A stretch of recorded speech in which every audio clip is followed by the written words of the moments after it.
a little bit too cute sometimes with his direction and his narrative.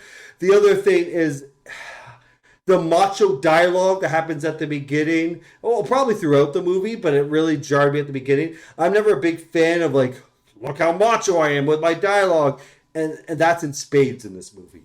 It really is. I appreciated how Jason Statham was playing it. I Yes. liked it when he was doing it.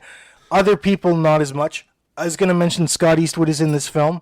He's actually, I'm going to praise him because he's better than the Scott Eastwood I've normally seen. However, It's the best Eastwood. it is Or it, best Scott Eastwood. it is this is the best Scott Eastwood you'll see.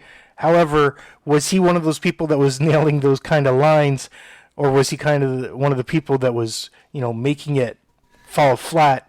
I have to go with the latter, but for everything I've seen Scott Eastwood in, this is easily his best performance. Yeah, no, it really is. I think after I had to sort of do a double take, like, was that Scott Eastwood? Because normally he's really flat for me, and here he did what he had to do. He had to be a certain distinct character that does some major things, and I think he pulled that off. If we're sort of mentioning a few other performances, Jeffrey Donovan is sort of the sergeant of sort of his group of ragtag. I don't want to spoil too much, but I think he does really well because he's a conflicted character. You learn things about him. He's more complicated than just one thing, and so I enjoyed that. And it was really fun to see Josh Hartnett back because he hasn't really been in as much stuff in the last few years. One time, I think he was supposed to be the next big star, and I don't think that was something he was interested in, so he pulled back. And I think he's a lot of fun as sort of this cocky guard that maybe isn't as good as he says he is. Yeah, he's got a good performance here. I remember when he was going to be the next big thing, and I personally didn't see a movie of his that I actually liked. So I think when that happens, especially when it happens when you're younger, that really taints your view on it. This person is only as good as these films I saw him in. So it was really nice in this instance in Wrath of Man seeing him do a character with a good performance, because it was sort of that reminder of, hey, he may have been in bad movies, but that doesn't mean he was bad. Yeah, 100%. So, yeah, no, I think this is a thriller worth watching. And don't worry, Scott, it was on both of our lists. Perfect.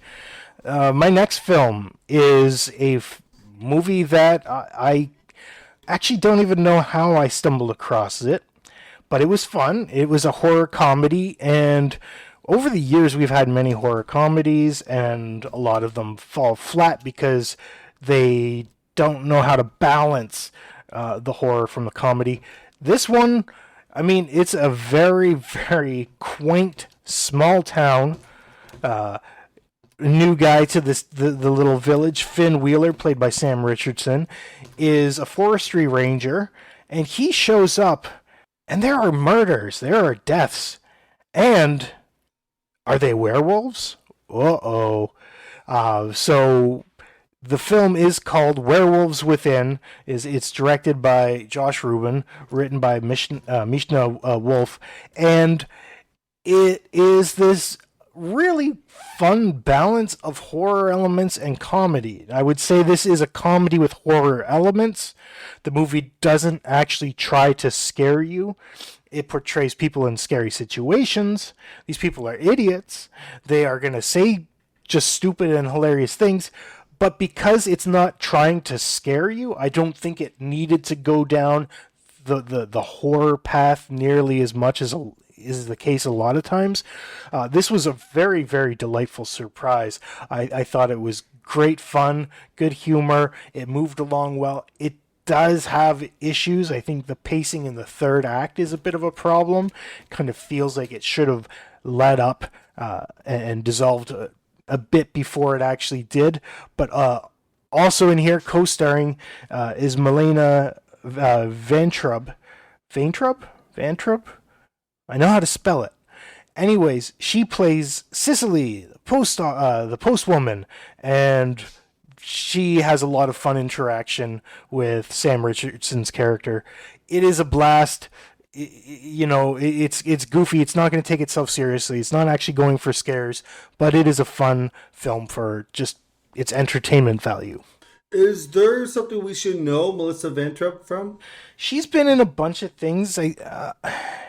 She was in a few episodes of. I was going to say Get a Life, but not. Life is Us? This is Us? Oh, okay. Oh, IMDb says she's been in something called This Is Us. I don't know what that is. okay. Okay. So you're right. You're right. She was in it. So good on you. Correct. You get your cookie. But I definitely didn't see her in that because I learned today that was a show. You did see This Is Us because you loved how it started off, but then you disliked the fact that every episode ended with like a reveal, like a twist or a reveal or something. Oh, that's what that show is. Oh, I forgot what it was called. And I'll say this: I didn't think it was that. Go ahead.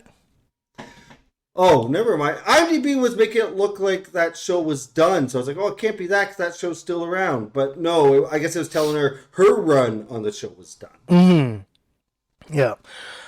I'll say this: I saw some episodes from the first season. Not everything. I didn't watch it, consistently, but I liked it. And then as it got into the second season, I just fell off the wagon. Yeah, so I stand corrected. Scott was correct. I have seen This Is Us. I watched the first season, but then it tired me out because of the reason Scott said. Mm-hmm. So hoo-ah, huzzah. Yeah, so another point for you. When you say that this movie wasn't trying to scare you, would you say it's a fair comparison? I'm not saying in quality, but fair comparison in structure to sort of Shaun of the Dead? Yeah, it leans that way, but because I find that movie doesn't try to scare you either. No, that movie more so when it does get serious on something, it's more dramatic moments. Okay. This film, I would say, is sort of similar in the same vein. In Shaun of the Dead, it's the characters who bring the humor. It's following these people around while they're in danger that's funny, and that's the same kind of humor in Werewolves Within. Okay, so this is the same style where it's not necessarily trying to be a parody. The humor is the type of characters in this situation. Absolutely, yes. Yeah, I know you recommended it, and you told me it's one I should try to track down, but there were so many things I wanted to track down, and then I completely forgot about this movie in the last few weeks.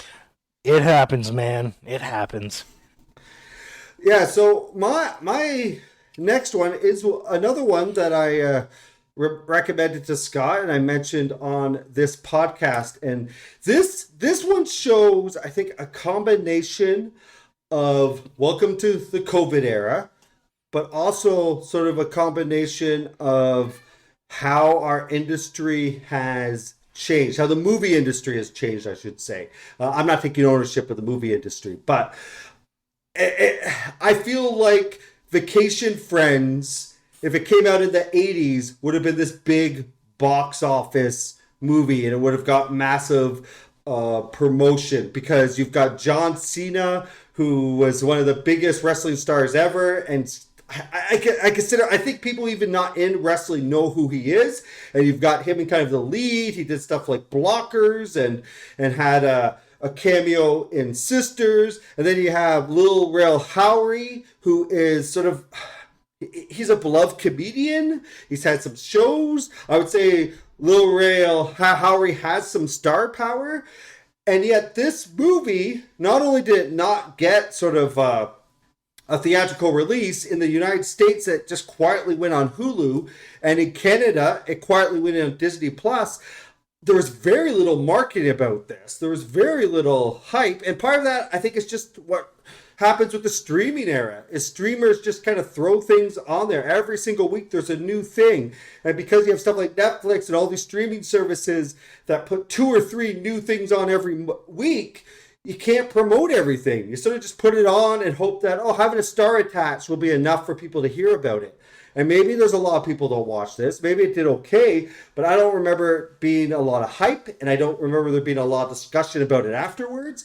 And that's just crazy to me. That just shows you, welcome to 2021, that you've got two big stars. And like I said, if this came out in like 1989, it would have been one of the big summer box office hits. Or if not a hit, it would have been heavily promoted and been one of the more talked about movies, because it's a comedy and because it's not attached to Marvel or some big IP. It just quietly gets thrown on a streaming service. And I think this movie definitely kind of feels like an old school comedy. What you have here is you have one couple that's going on vacation, Layla Howery and Yvonne Orji, and they come across John Cena and Meredith Hagner, and they are wild, they are crazy. Layla Howery, he's more conservative. He's not sort of throwing himself out there, and he's kind of someone that's a little bit more nervous. And then the John Cena's character,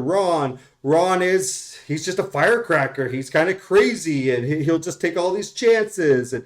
And his partner Meredith, she's Kyla, and Kyla again is someone who's really crazy compared to sort of Howery's character Marcus and Yvonne's character Emily. They're more conservative. So, but they have a fun time because it's a vacation. They decide to get out of their comfort zone, and they do some wacky stuff. And obviously, there's going to be some slapstick. There's some over the top funny things on their vacation. But then the real meat comes when they leave. They don't have any intention of seeing these people anymore because they conflict with their life. So when they're about to get married, all of a sudden those two crazy vacation friends show up, and wackiness ensues. And I think a lot of the wackiness actually kind of works here. I think a lot of the movie is actually pretty funny. And what I liked about it, and what I like about sort of where a lot of comedies are going now, is if this was made 15 years ago, it would have been way more cynical, and it would have been way more focused on gross out humor, and there would have been sort of more of this edge. And I like the fact that this movie, none of it seemed to be really gross out humor. It didn't necessarily seem to be shock humor. Like maybe there's a little bit of that, but not much. Most of it is fairly funny, and there wasn't anything about like all of that, like, yeah, that was gross. So I think that works. But the other thing I really like, it's not cynical at all. It's actually really kind-hearted. Like the Ron character, despite being crazy, he's this sincere, loving guy. Kyla, crazy, but they sincere, loving people. And they're there to sort of open up Marcus and Emily's eyes, and to be more open-minded, and to take more chances. And I just love how kind-hearted this movie is. I think it's got a really gentle, good message. I think Cena and Harry have an amazing chemistry together. And Orji and Hagner, I'm probably saying her name wrong, I'm sorry, but they're both really, really good. I want to give them credit. The supporting cast is a lot of fun. There's a lot of fun secondary characters here. And I just enjoyed it. Again, it's not going to make my best of. I wouldn't say it's a comedy classic, but it was a huge surprise because I don't think it's got a strong Rotten Tomatoes score. I kind of went in it thinking, oh, this might be one of my worst of picks. And then I was like, no, this is actually a lot of fun. This movie is on my list because of you recommending it. And when you did, I hadn't necessarily heard of it. I went over to IMDb and Rotten Tomatoes and thought, Chris must have accidentally typed the wrong film in the text. He must have, he couldn't have done it. He wouldn't have. And on Rotten Tomatoes, I mean, you can see the audience score just says 250 plus ratings. So that is insanely low for a Rotten Tomatoes film, especially with considering the people that are in this. Excuse me. I have to agree with you that this film ends up catching you off guard a lot because of the sincerity of it, and just there's kindness. I think that comedy as well as horror in the last 5 years has really turned a corner and gotten past they both were in ruts for like 15 years, and they both seem to have broken free of them. And you know, movies like this, and like you mentioned, John Cena in Blockers, films like that sort of changing the landscape. And this movie, you know, well, I'm not going to say is, you know, game night level film where it's just like every, you know, 6 months I'm like, I want to watch that again. I don't know if this film is there, but it's really, really good, and I wish more people saw it because it is a fun